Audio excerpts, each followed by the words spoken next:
It's crazy because like being a good dude, like it's not. It's like I wouldn't say it's thankless because the people we do it for, they like we become reliable for them, all those things. But Mhm. like in a world where people question everything, even people's goodness is always like if you just do something out of the kindness of people always like still side eye it. I think that's a weird. That's just a weird thing. That's a weird place New that we've York, arrived at in society. New York thing. We don't trust good deeds for some reason. I mean, in general though, like no matter where I go, people are just not. Hold on, because I definitely needed to get this situated. People are just naturally like they don't believe good things can happen to and for them, so they just kind of reject them. Let me Yeah, get this that's back that's on track. uh, it's a pretty profound statement. Found myself having that conversation with myself a lot about that particular thing right there. Exactly Oh, what you said. you do? Would you say? Do you say you suffer from a mild imposter syndrome as well, where like Yeah, sometimes you big feel like time. you don't belong here? Oh Yeah, yeah, yeah, yeah, big time, that's big crazy. time. I don't, and it's so crazy, right? And I don't think I'm speaking amiss when I say this. Hold on, I'm sorry. Let me. I'm so sorry. I forgot about this. Like when I was getting everything situated, I forgot about this aspect of it.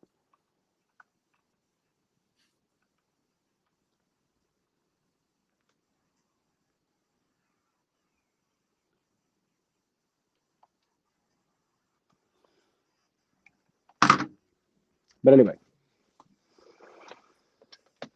but yeah, man, like, cause I mean, and I don't think I speak amiss when I say this. I feel like we've both been talented for a decent amount of time, and we've received our fair share of compliments in regards to our talents, gifts, skills, however you want to categorize them.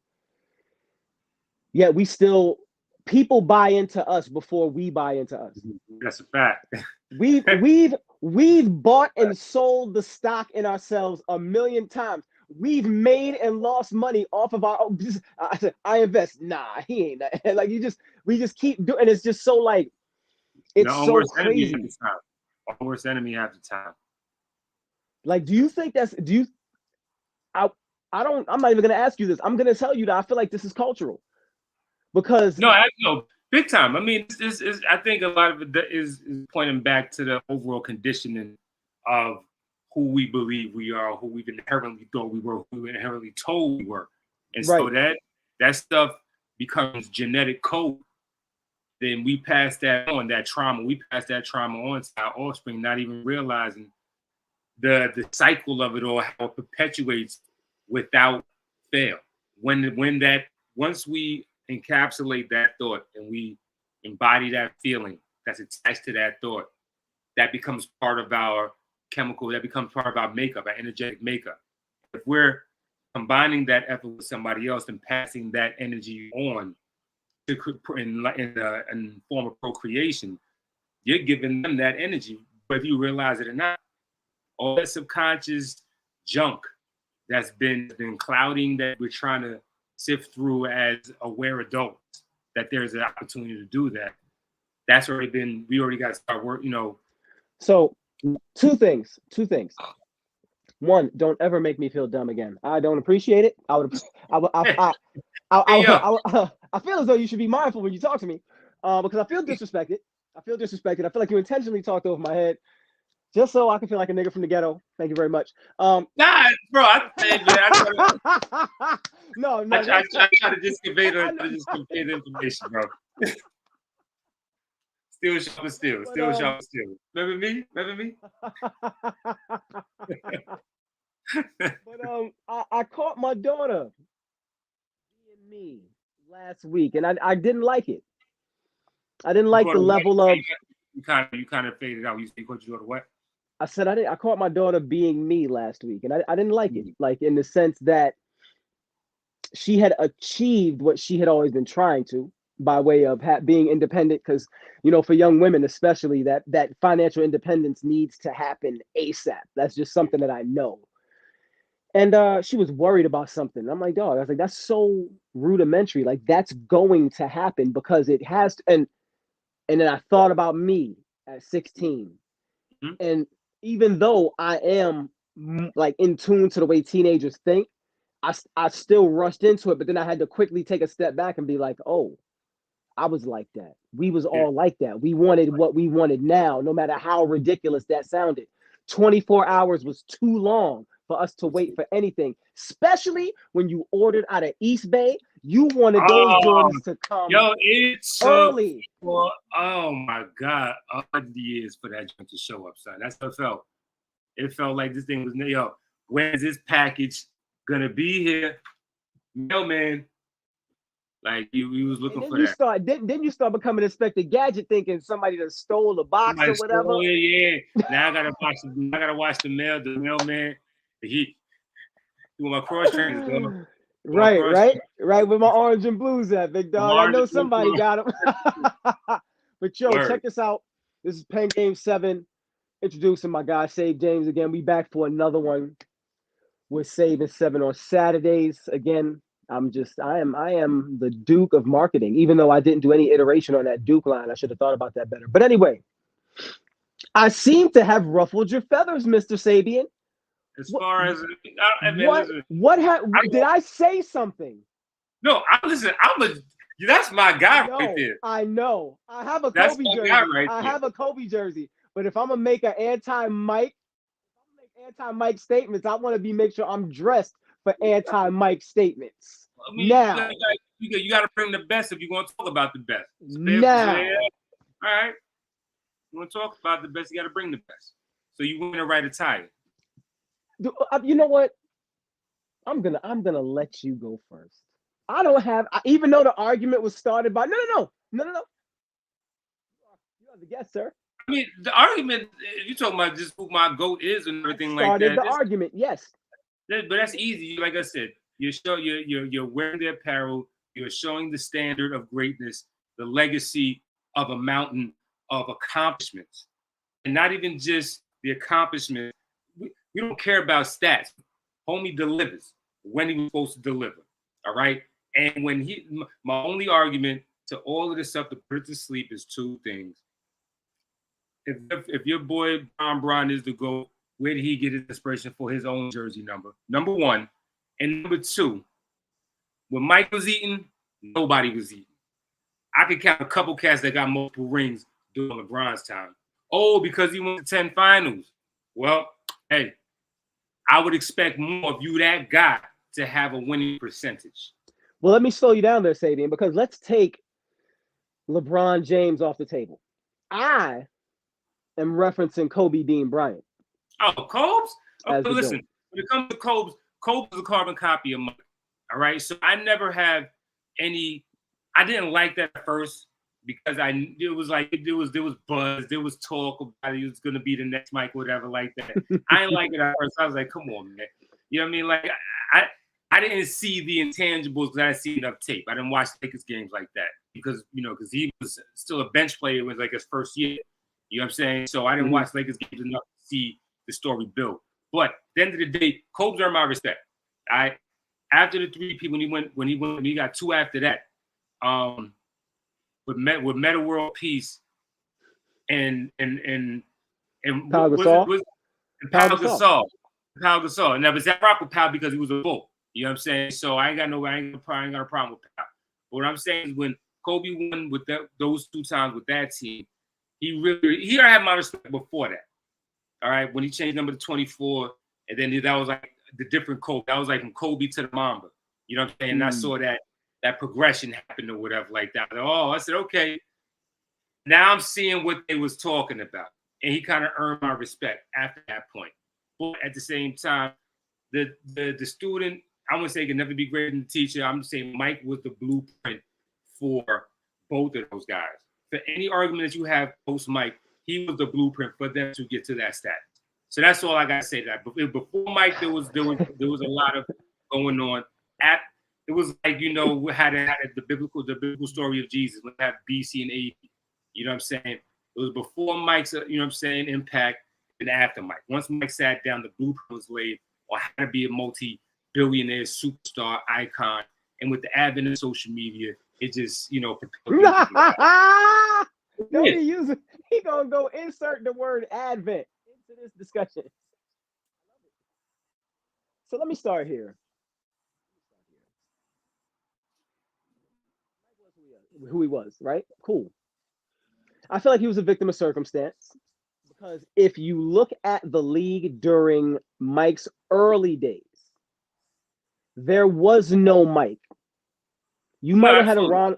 You might have had a Ron Harper. You might have had a Mitch Richmond. You might have had a Clyde Drexler, but there wasn't Mike.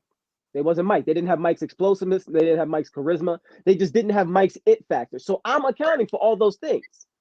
You were there. But you were there. You saw it. But as you look around, look at the highlights. He's dunking on Kelly Tripucka. He's dunking on Captain Jack Sikma. He's crossing Mark Price. You don't do that. I didn't interrupt you. I can only use those names. Brother, respect the platform, brother. I let you speak. That's why I let you talk for so long. Listen, it's called bait and switch. It's called bait and switch. I do it to everyone. Obviously. I'm so polite. Like, look at Wayne letting people talk. No, I'm letting you. No, all right. I want you to keep that thought though, because I know where you're going, and I respect it, but I'm still going to do it to you. So, on the night in, night out basis, Michael had no rivals. There was nobody who could stand in front of him and be like, "You're not going to do what you want to do, Michael Jeffrey Jordan." Nobody. Not Joe Dumars. Not Gerald Wilkins. Nobody. All right. I'm going somewhere. Enough already. Somewhere. So now, talk about overall physicality of the game. Cool. All that hand check, blah, blah, blah. Cool. I'm agreeing with the fact that 6 rings, no losses. I'm agreeing with everything people are saying. So let's get that out the way, because that stands for itself. But let's look at Kobe's body of work and who he was body of working against. Dog, can you imagine? Because Mike never guarded the team's best defender. Would you say, as a hooper, you know, if you're a good defender, you expended as much energy on defense if you're guarding the person that's scoring the ball the most. Kobe had the scorer all times. Mike did not. That wasn't the game. That wasn't the game. Like, the game was foul line and in those days. So in saying that, on a night-to-night basis, Kobe's guarding AI, Marbury, Tracy McGrady, Vince Carter, guys like Kerry Kittles, Tim Thomas, even Glenn Robinson. He's guarding guys who are his build. How many defensive player of the year did he have? Kobe. I wish I knew that before you asked me. Do you know? I'm asking you for real. Zero. Nuh-uh. How many all NBA defensive teams? All NBA defensive team is different honor than. I know. I'm really just asking the question. This isn't. I don't know Kobe's stats. I don't know Kobe's stats like that, but I was just bringing that one up just because.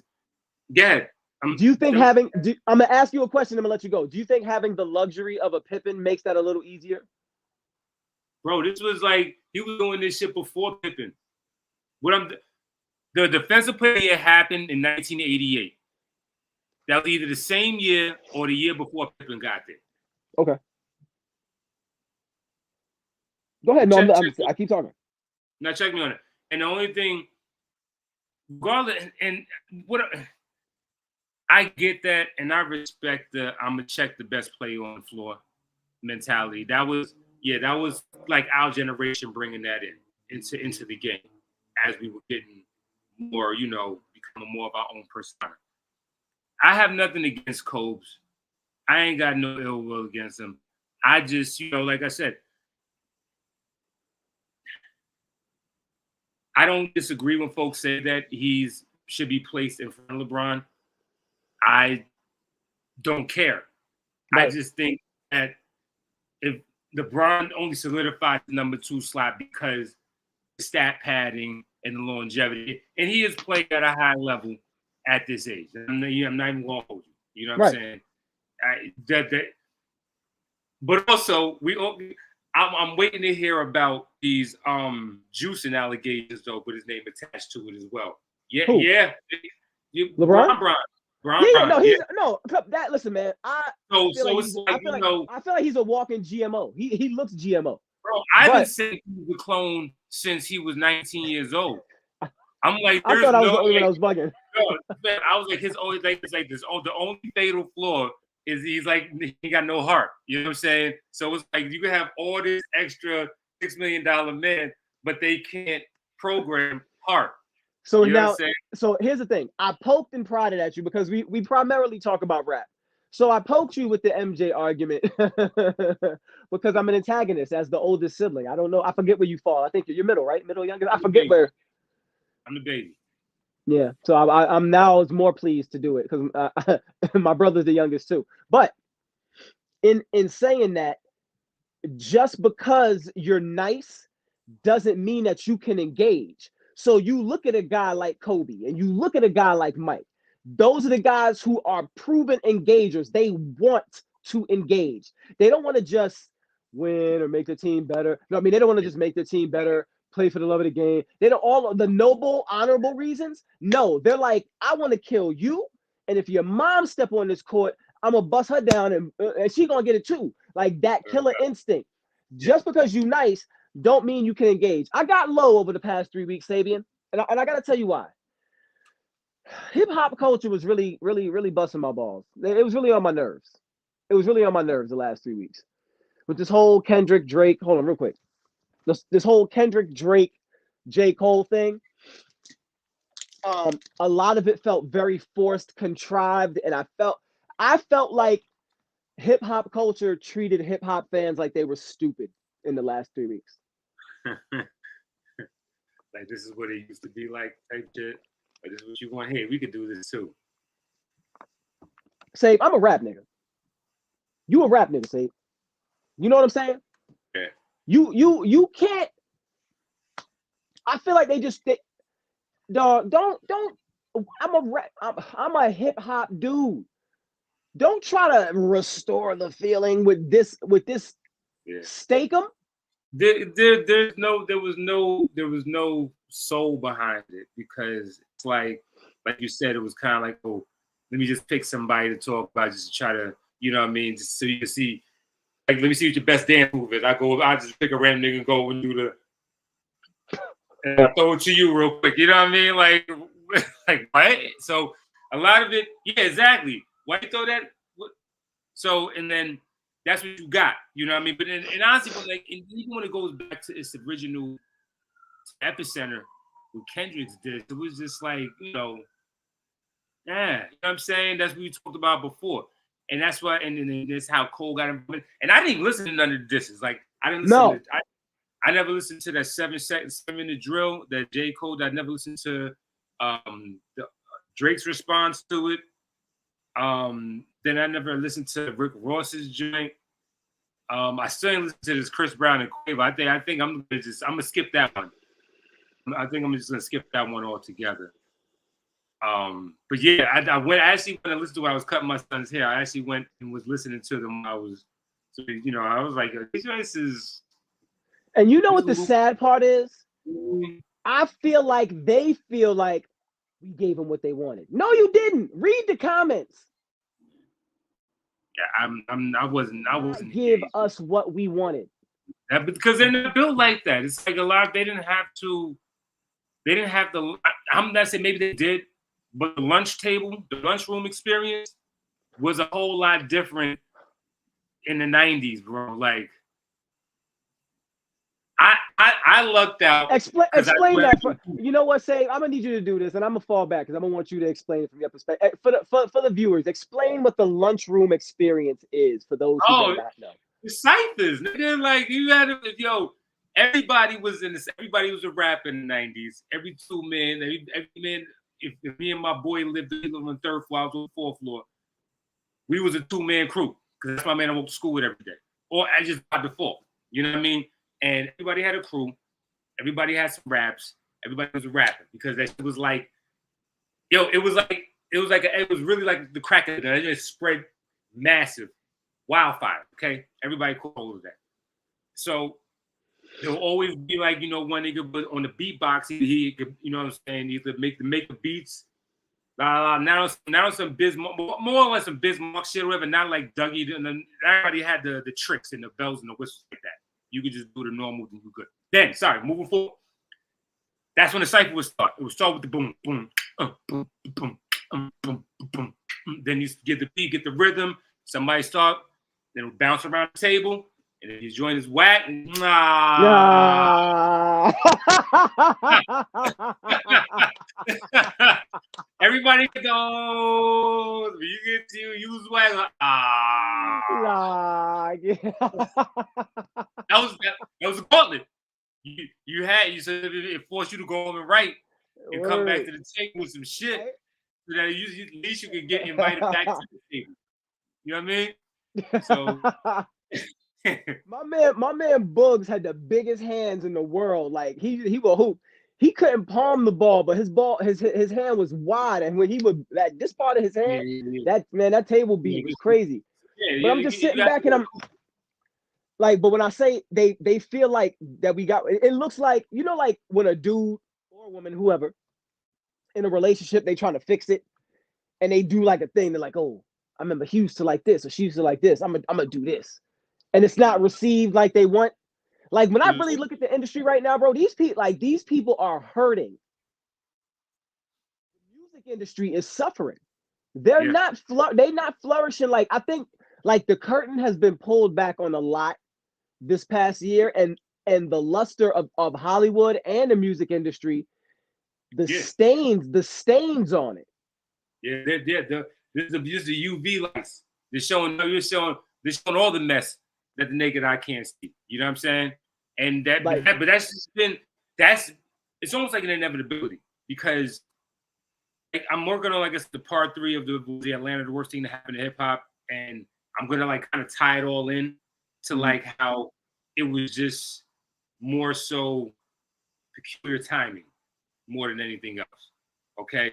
And just where the left turn it made at that point in his development, and what was allowed to be pushed as the sound, when real niggas like us like, man, this is a fucking party. This is a gimmick. All these cats is gimmicks. They're like shark's teeth. There's rows of them. Once 2 or 3 of them fall out, 2 or 3, 4 more pop right back in place. So it's just like they're not in it for the creativity of it. They're not in it for the art. And that's where the soul of it was lost. That's where the art form of it, and it just became a cultural phenomenon that anybody could do now that anybody could do. Right. But you know what's crazy though? So I frequently harken back at the beginning of the quote unquote mumble rap era, right? I look at that. And then I look at guys like 21 Savage who have truly evolved as an artist. I look at guys like Young Thug who I watch truly evolve as an artist. And then I watch Uzi, who pretty much stayed the same. And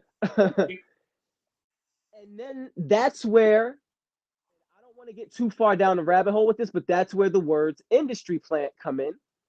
But he has too many hits for me to say that. And his fans are so... but no, it's not. I'm gonna tell you why it's not.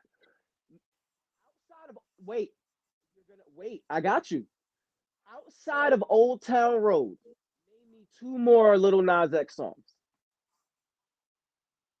I don't know. I didn't check for his... Right.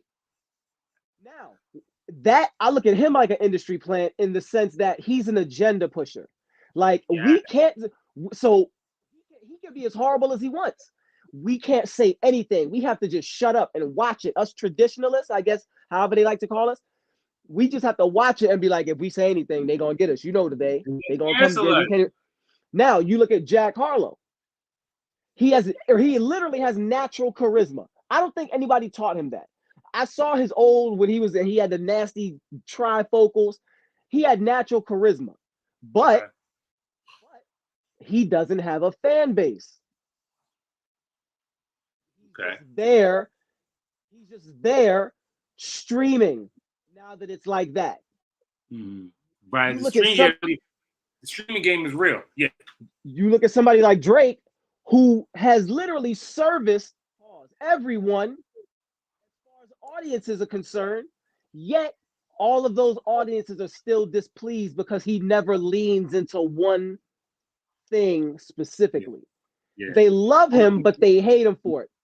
He's a chameleon. I mean, like when I did my top 50 and I placed Drake to where he was, or whatever. Like I got a lot of flack for it, but I'm just like overall the art. He was like in the teens. He was like in the teens. I agree with you. Okay, that's all right. What are we talking about?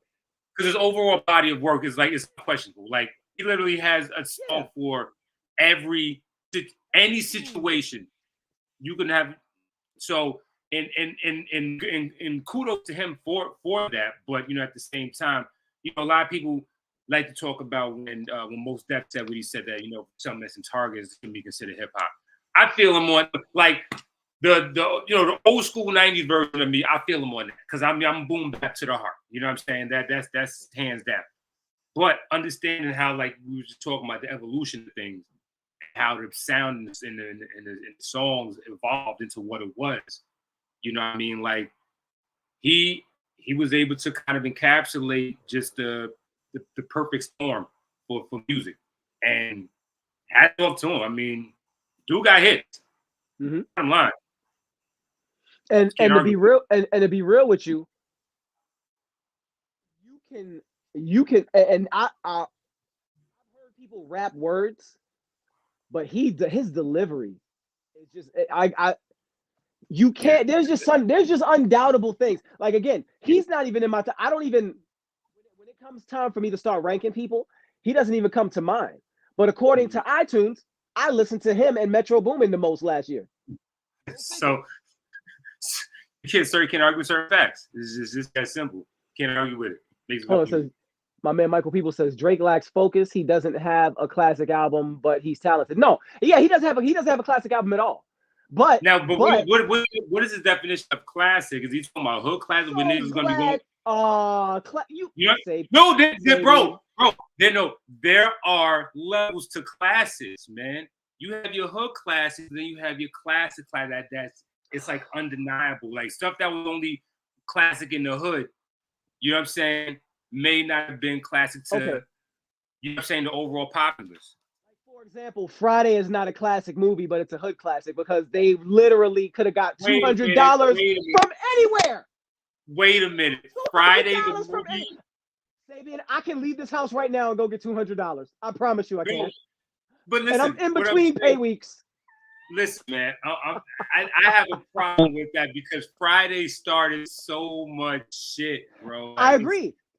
So that's in the timelessness of it allows it to be a classic, and how much it became vocabulary. When something becomes vocabulary, it's impactful. All right. You gotta give credence to that. When something gets added into the lexicon of a group of people, it's impactful. You can't deny it. I'm so glad we're having this conversation because there are things, people, places, and things that have done that, but haven't got the credit for it. Would you say that Foo Schnickens is a classic rap group? Yes, absolutely. No, a lot of people. Yes, I would. Yes, I would. But again, Sabian, you a rap nigga. Me too. We love rap, but not everybody loves rap. They have an album. That who can say there's a handful of. You flipped out. I missed you. They have an album. What? They have an album. Like they were firsthand in Shaq's production of his first album when he was around when he made What's Up Now? There's only 4 or 5 handfuls of MCs that can say they have a song with Shaq. Yeah. And had a hand in Shaq's. You see what I'm saying? So in the tree of Shaq, how you feel about Corey Guns? We both know we love Corey Guns. We love Corey. We love Corey. We love him for what we love him for because we love rap. But do you see what I'm saying? So when you're in the hip hop space, you talk about evolution and you talk about changing and you talk about who loves what, and we have to arrive at a place where we have to understand that our view, although it's the most encompassing, making space for other stuff that is equally as good is something we need to start doing just so it eliminates these kind of, not that it eliminates the barbershop discussions, it eliminates the ignorance of them. Because to hear somebody like Drake To hear somebody like Drake and go, oh, that nigga can't rap. He had ghostwriters. So you mean to tell me he had ghostwriters for all he might have? But that's what hit writers do. His rapidy rap stuff, I guaranteed he penned that. Yeah. He penned that. That I like that on Murder Joint or whatever like that. That's one of my favorite joints that he ever did. That's like the most boom bap. I would think you would hear Drake. You know what I'm saying? You know what I'm talking about, right? Yeah. With the trophy up front. That's most boom bap. I think I'll hear Drake right there. So, and then when I heard that like you said, it sounded authentic. You know what I mean? It didn't sound like it was pre-crafted. You know what I'm saying? Fabricated or whatever like that. So, like you said, we got an eye for it. We have an ear for it. We know, real recognize Rick. You know what I'm saying? And he didn't write one. He didn't write One Dance. Right. Exactly. He didn't write that. Okay. Right. Okay. He didn't write Hotline Bling. He didn't write Hotline Bling. He wasn't like Beyonce probably wrote that book. Right. Drake wasn't in the crib talking about his phone not ringing. He's like, you used to call me on my cell phone. He didn't do that. Yeah. Like, we have to start, and we're intelligent people, right? For the most part. But when we get emotional, boy, do we get stupid. And get convenient. Stupid. And get convenient with information. Everybody is convenient. This bit of information conveniently fits this argument right now because it's helping me. We get very convenient with shit like that, man. We get very convenient. But and a lot of people would say that he was right place, right time as well. Okay. Boy, was he. Because he got passed around before he got to Young Money. See, I don't know that whole story. I just know that he started out up in Toronto, and then like I forgot how he got noticed. So somehow Jay Prince got a hold of him. That name holds a lot of gravity. Yeah. Somehow through that, even before that, he was out in New York in the whole, because he was around Mos Def and them. Mm-hmm. Like that's how him and Joe Budden, that's how the seed of their beef got planted, because Drake was moving around in circles, like behind the scenes when 2003 and 2004, when that come up, when 50 and Joe and all those guys were making records, he was behind the scenes of that, but he wasn't ready yet. Then once Wayne got him, then we were ready to see him. Same thing with Nicki. Nicki started with Gucci. Nicki started with Bimmy's sister, that whole camp up there. How do you feel about her though? Honestly. Okay, hold on. I need you to point me in a direction a little bit more. Because I feel like I know what you're asking. Okay, forget it then. You just gonna let me freestyle? I feel like Nicki. I don't feel like Nicki's ever written a rap of her own without assistance. That's me being real. And my daughter loves Nicki. She looks at Nicki like she looks at Nicki like we look at Rod Digger. Or I look at Rod Digger. I don't know who you look at as a female rapper. She's on Mount Rushmore. She's definitely on Mount Rushmore. Because she hears Nicki rap, she likes the bars, but I don't think she looks into who's writing them. She likes the aesthetic of the queen, and she runs it. And she likes that. But anyway, Nicki, I feel like she was playing it too, because all of these people come from these art high schools. She's from LaGuardia School. LaGuardia. Yeah, I know she's from LaGuardia. Yeah, I know. So when I look at all these art school kids like Tupac and Childish Gambino, I noticed you didn't flinch at the Tupac reference. I appreciate you for that. I know, because we know the story. We know the whole story, man. Like, dude is a thespian, man. Like, and he's always in character. He was always in character. Oh my goodness, bro! But you know what's crazy? Once white people fell in love with him, black people was like, "You're not gonna love Tupac more than us. We love him more than you." And then, loved him first, goddammit. Right now, all of a sudden, he's like, "We loved him as Bishop. Y'all love him as whoever they like, Madonna's boyfriend or whatever." Like whenever white people got a hold of him. But in saying that, I look at Nicki like I look at all of these actor school dudes. They get put into the industry because, first of all, the stories are always too similar. They always get bounced around from person to person, but they don't know what to do with them. And then they both wind up with Young Money. They both wind up with Birdman. they both come from art thespian backgrounds and wind up with. Yeah, I mean, listen, bro. I will not argue any kind of conspiracy theory because my tinfoil hat is on call. All right. I mean, So and listen, we know that there's always it's the minority that controls the majority. We already know it's a silent hand, it's a grand puppeteer for the strings on every level imaginable. Once you get past a certain pay grade, then everybody's working for the same boss after a while. You know what I'm saying? And that besides all of that, I'm just not a fan of the jacking, man. She totally jacked Kim's everything, yo, and acting like she did. I mean, and we'll go on record and say deny. Like Kim was wearing the pink wigs, the green wigs, the yellow wigs, the purple, the pink, the electric blue, the sea green, the teal. I mean, but you know one thing that Kim didn't have? Charisma. And I beg to differ. I beg to differ, bro. You feel like Kim had charisma? She's the godmother of this, of what, I'm not saying she's the reason to turn the thought hop or whatever like that, but she's the reason why women felt empowered to talk about their bodies in a hypersexual manner over music. I'm saying, well, over hip hop. I'm saying it hasn't been done before because I've heard some of these old school shit before, and these ladies was just as nasty back then as they are now. For sure. It's just that it was just frowned upon culturally, societally, musically for a woman to be as vulgar in her lyrics and her content as, say, a man or just at all for that time. Millie Jackson started all that. She broke the mold, all of that shit. You know what I'm saying? Oh man, we really are of the same Yo, bro, we don't know about Millie Jackson. We born what, like 5 months apart of the same year? 4 months, something like that.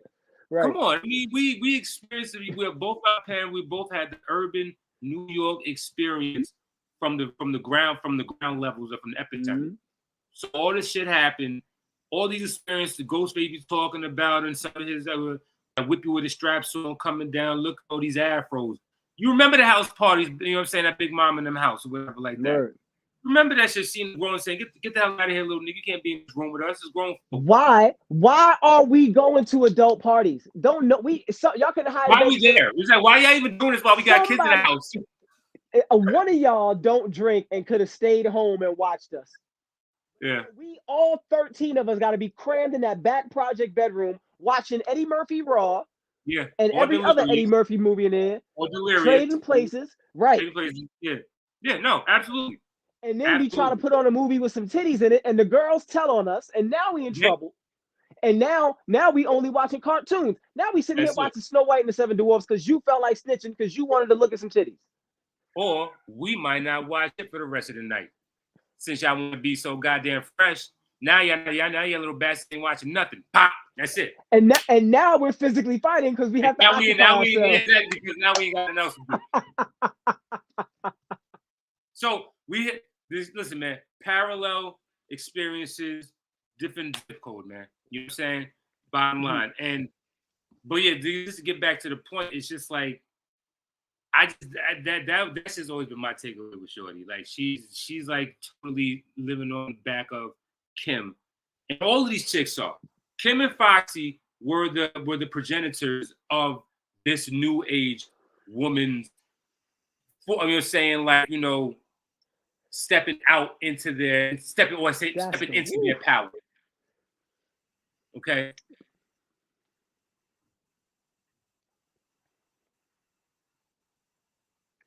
Then do it real quick. Do it. Make the list. Of female? Yeah, just real quick. Just freestyle it. It's fine. Because we're right here. We're right here, and then I'm gonna go somewhere else. Light, Latifah, Kim, Rod. No particular order after this. Bahamadia, Rhapsody. There's one more I'm forgetting. Remy. Oh, wow. How? Yes. How did you not say that first? No. This is why I said in particular order. Right. No, I just know because like when you start talking about female MCs, that's crazy because I didn't even you woke me up. I wasn't thinking about Remy. We was both wild. Remy put him. Remy been putting in work, and she got bars like bars. Hard. Like if her verse come on, I might not roll my window up. You know what I'm saying? Like, right. You know what I mean? So, see, and that right there, that's a standard. Like, I'm not gonna ride around listening to Nicki Minaj rap. Right. Sorry. Right. That's not me coming out of my speaker blast. You know what I'm saying? If I'm feeling, if I'm in a mood, it's not gonna be a song that she's possibly. Word. You know what I'm saying? But that Annie Up remix, that damn hole, here we go again. I bump that all day long. You know what I'm saying? Foxy's verse on I shot your joint. You know what I'm saying? I will bump that. She didn't write that, but that's okay. Yo, I couldn't tell. She had me fooled. Yeah, she had me fooled. But here's the thing of this is what I love about the female MCs from our era. And I'm sorry, let me take that back because you're right. Kim did have charisma because when you charisma first, Kim was the first around the way cutie pie. I always felt like Light was gay. Kim was the first around the way cutie pie. She was cute though, man. No, she was, but I felt like she didn't like me. That's fair. Chicks had to be rougher back then. Kim was the first around the way cutie pie that she did have charisma, so I was wrong. But the machine makes the charisma more commercialized. Kim could have had Sprite commercials. Kim was in You Got Served, which dance movie, horrible acting, but I love the dance. I listen. You Got Served is a hood classic. That is a hood classic. I never watched that shit. I never watched You Got Served. I don't have the heart to call you a liar because I'm looking at you. I'm like, I believe him. I just know about the final move that nigga do a handstand or whatever or something. Let me, Mr. Sabian. Listen. You ever had your tall ass in a dance circle? Let's keep it real. You ever danced down a nigga at 6'4"? I danced. I have no. I danced. I was the sandwiches you put with you girls have your homeboy with the girl in the middle.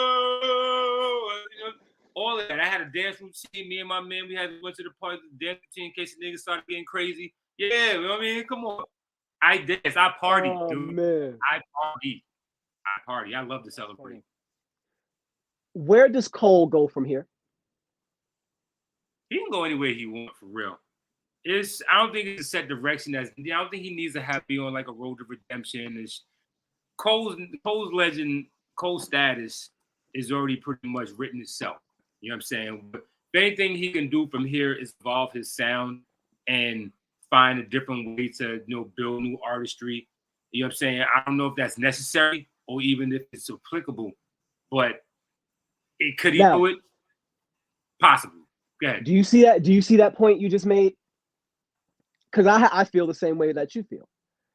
But because I'm around younger people and I understand their perspective, they're damn near heartbroken over it. Like J. Cole's fans, that generation of fandom, whoever came out during that time, they love those people because that generation of thinkers, they were like the college guys. You know what I'm saying? They were the Mac Millers, the Cole, Mac Miller, Asher Roth, that whole deal. And then after that, Juice WRLD gets that same kind of love and adoration from his fans, but his fans are heartbroken because they feel like it's a setback for me and you because our lives have been built dexterously. And I was just explaining that to my girl Clara last night. We had to live very dexterous lives. Our plan of escape or our plan of entering a situation had variables that we had to consider. Yes, we had to watch. You had to have one. Okay, all right. Yeah. Even my mom sending me to the store. Man, I just got into it with them kids over there, but I hate those kids over there. Which store do I want to go to more? Which is going to be quicker? Which alley do I hit? This sucks. But anyway, this generation that Cole grew up with, they were the safe space generation. They were the ones who were allowed to feel their feelings. They were allowed to sit and contemplate their moves instead of taking the bruise and rolling with the punches. They were the generation that didn't solve things with violence, which is why I say just because you're nice doesn't mean you can engage. You can rap a little bit. You could talk, you could speak very generally about how nice you are and MCs that you'll thrash and kill. But if I gotta say, yo, Sabian, my next body may be him. You know what I'm saying? Like that was freestyle. I didn't practice that. I'm not writing a diss song about you. I didn't know he was going. I never heard anybody around my name with anything before. That was good. Dead ass. I thank you for your patronistic compliment because I felt both. I felt the genuineness of it, but I also see, I'm I don't trust niggas. You go that process, Joe. See what I'm saying? That full circle. You know what I'm saying? I'm gonna let a nigga talk. I'm just gonna let a nigga talk. I'll kick all this over. Stop playing with me. Yeah, you saw full circle that shit happen. Mm-hmm. World is round, buddy. The world is round.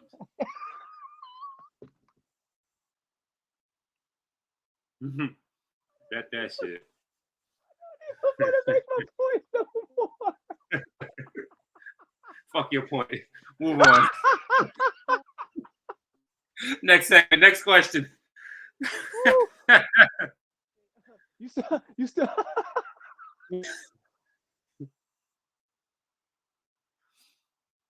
I'm sorry. No, this is great because you don't understand how me and my cousins at this age still kick it like this, like that, and it's just such a break from the rigors that adulthood can be. Oh, like I needed that laugh after this week. Good. Well, hey man, I'm glad to oblige. Glad to be of service. Oh. Now doing my first stand-up, that better come support. Word up. Hold on. Yeah. No, what are you talking about? Some open mic shit. So I'm gonna start, I'm working on some material. What you do? Huh? Is that really a thing that you do? Who knows? We're gonna find out. So many people I've been working with that's been around accomplished talent. They're all their lives. They all ask me the same, bro. Why don't you do stand-up? Like, I keep telling them I'm a situational comic. I know I can. You hand me the box. I'm gonna hand you back a box you're gonna laugh at. You know what I'm saying? And not no clown shit, but right. I can splice in 4-syllable words to drive the point home fast instead of saying motherfucker or something like that. You know what I'm saying? So I know I have a way with words. I write all my shows. Everybody thinks my shows are funny. And it's all coming from, this twisted thought process that I have here sometimes that I think shit is funny. So if I think it's funny, I like to laugh. Everybody else probably think it's funny. So I'm going to go for it. I'm going to see what's happening. If I bomb, I bomb. I've always wanted to do that. Like I admire comics to be able to control the emotional roller coaster for those 3 to 5 minutes that you want. Can I tell you something? Stories. I'm more about stories. I write bits in my phone. Well, sounds like we need to put up, our brains together and start. I got, I'm actively at a studio daily. You know what I'm saying? So, but are you looking at all of this? Are you watching how all of this even unfolded? We paint the picture every day, bro. How we want to plan out. So yeah, huh? Do you still game? No, you know what? I only play Grand Theft and Madden for real. Those are those 2 games that I play. Same. You know what I'm saying? But yeah, I haven't. And the thing is, I'm a Bills fan, and I didn't even get this year's Madden with Josh Allen on the cover. How did that come about? I'm a Ravens fan.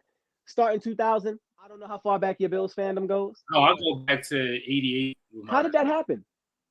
So I used to watch. I used to be a closet 49er fan. I was watching football from young because Joe Montana and Jerry Rice hook up in '84. That was the best thing since sliced bread. I was a closet 49er fan for a long time. I was raised a Giants fan. In my household, we were Giants fans. We were raised Giants fans. You know, I'm talking Phil Simms days, Mark Bavaro days. Yeah, exactly. Yes, okay. So, and he was a Bill too. So I salute that jersey. I mean, so I was a closet 49er fan in the early mid 80s, right? Jerry Rice, Joe Montana. Joe Montana has the first sports talk football game before Madden. A lot of people don't know that. It's starting to rain. Me and my brother used to play that joint. He didn't make it. Didn't make it. That's right there. So I was a huge Joe Montana fan, right? So now again, remember, I was raised a Giants fan. LT, Henry Carson, Pepper Johnson, Jim Burke, all of those hogs. You know what I'm saying? So I watched the game. You know what I'm saying? And I like the Niners so much, like, because I played quarterback. I used to play quarterback. I had probably one of the big arms in my neighborhood.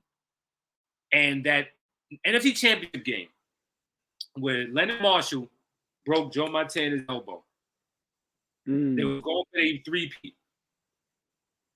And I just started watching the Bills that year because I liked the K-gun offense. They was only running no offense for the whole game. And used to beat up on the Jets all the time. And we got the Patriots games for regional coverage. So I was watching their games all of 88, 89. 89, 90 happens. That season, the NFC Championship game, when Montana got his elbow broke, I was like, I'm mad at the Giants for hurting my butt. You know what? I want the Bills to beat these dudes. I've been watching them. I want the Bills to beat these cats in the Super Bowl right here. And like, from that point on, I became a Bills fan. From that moment, because they hurt my boy Joe Pro's elbow. And from that moment on, I became a Bills fan. But I still support the Giants, but I'm Bills Mafia. You know what I'm saying? I became a Ravens fan because Ray Lewis is one of the most captivating individuals I've ever seen in my life. And Ed Reed is literally the greatest safety to ever play the game. I don't want to argue with anybody about it. I don't say Brian Dawkins to me. Don't say Troy Polamalu to me. Don't say Ronnie Lott to me. Don't say Rod Woodson because he was a cornerback that went to the. Don't say none of them names to me. If you're not saying Ed Reed, don't talk. Hold on. But I will say this. Had Sean Taylor lived, it'd be a different conversation. Yeah, conversation. We might be having a different conversation because Sean Taylor. I was gonna hang that jersey up instead. I hung up this Jordan All-Star jersey. It's crazy because I have 2 Jordan jerseys and 1 Kobe jersey. But again, that shows the intelligence quotient. That shows that I have more Jordan-related shoes. Actually, I don't own no Jordans. But forget all that. Do you have any athletic regrets? Oh, big time. I was a church boy. So the domination that I was brought up in, we practiced Judaism, right? And so Friday nights and Saturdays was for church. Mm-hmm. And you play any kind of football in high school, it's Friday night lights. Mm-hmm. That happened. You know what I'm saying? And then practices be on Saturday. If I want to play basketball, I couldn't do that because games be on Saturday. So I'm going to be Friday night. My mom wasn't having that. And to this day, like, there's something in the water, Mount Vernon, because we produce a lot of athletes. Mount Vernon's a basketball city. You know what I'm saying? We have, like, most regional, we're like the Yankees of the region up here in New York right now. You know what I'm saying? We have a room that's shown for our trophies. Like, Vernon basketball rings bells. Like, don't get it twisted. You know what I mean? But we're athletic up here. And a lot of us just never made it out because we're so close to the concrete out there, too, that is just, you know the story. You know how it go. And, yeah, I do. I wish I did play more seriously, but I was kind of held back. You know what I'm saying? Forcefully. I'll say mine is I don't try to be like you, Sabian. I just want you to realize this. Our story is similar. My focus. So I'm my dad's namesake. You know what I'm saying? Firstborn, and I was given all the physical attributes, but I had a creative desire. I didn't want to be like, I played basketball, 1, because that's where my friends were at. 2, that was just the epicenter where everything was. Because when I wasn't when I wasn't running 5-on-5s or 3-on-3s, I was on the side rapping. Like Mhm. that's where it was. And I didn't take any of it serious. My brother, who is 5'8", 135, he leaned into basketball hard. He became one of the better tournament point guards in the city between 2003 and 2006. Like he was just all over the place, crazy with it. And The but whole he didn't around that time, yeah. whatever, yeah. So he wasn't given the physical gifts, but he had the heart of a lion. He wasn't backing down from nothing. And he could jump a little bit too. But so when I think about that, I think about just the opportunities that I was presented with to play sports, and I didn't care. I wanted to create. You know what I'm saying? So I'd say that'd probably be about it. If I would take it like probably a little more serious in high school, maybe. Yeah, maybe. I just wish I had the opportunity. That was the thing. I was just void of the opportunity to do anything. I just wish I had a chance. But like I said, live and learn. You know what I'm saying? Maybe it wasn't the start. Maybe I would have been more of a dickhead than I am now if I really got good at sports. You know what I'm saying? Who knows? But hey, listen, like, don't make me obnoxious and rich. Yeah. Hey, this version of me couldn't handle it. You know what I'm saying? Like, maybe that's the lesson I'm learning while I'm on Earth this time. So when I come back, then I'll be in the right position to be able to marry the two at an early age. You know what I mean? Be like that Dave Chappelle skit. Literally, be walking around wearing like white panda, like just. Yeah, it's a fact.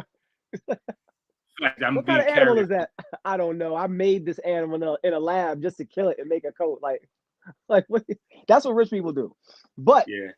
In closing, Mr. Sabian, because I value both of our time, we commit an hour to this, and that's something again that I'm very valuable for because it's taught me how to do that in other places in my life as well, where I may not have been as boundaried.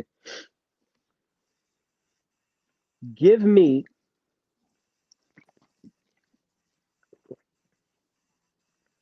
your best 5-man posse track off the top of your head right now. And it can't be anybody in your top 5 or nothing like that. Like that, all bars, nobody heralded. You could say a name to me that I wouldn't know and I would still accept it. The best top 5 posse track? No, make a posse track with your favorites in the posse. Oh, track. My favorites? But it can't include anybody in like your 20s. Like it has to, you know what I'm saying? That's impossible, dude. Like, okay, all right. When I'm in my 20s, all right. Pun, L, Common, Style, and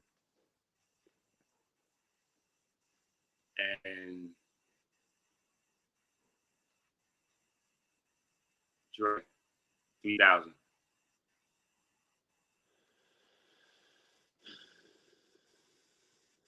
He's good for a verse. I will say that. Yeah. That's what I said. That's all I said. It's too late in the game for me to start arguments, Mr. Sabian. You feel wayward about my affinity for 3 stacks. We're gonna have to bring that to the carpet. This is the discussion right now. I just want to give you my 5 and we're gonna go. I had to...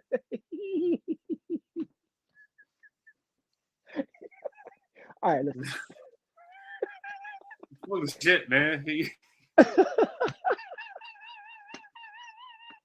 So full of shit, man. I swear. You got a friend in me. You got a friend in me, Save. You know that. Like this is like this. I gotta take the big L from you. I really do. I have to. Okay, that's fair. Big L. Rock from Helter Skelter. Okay. Poster Boy. Poster Boy. Loaded Lux. Oh, this is a battle rap? These are all battle rappers. No, it's not. None of those is the only one who's battle rap was Lux. Oh, okay.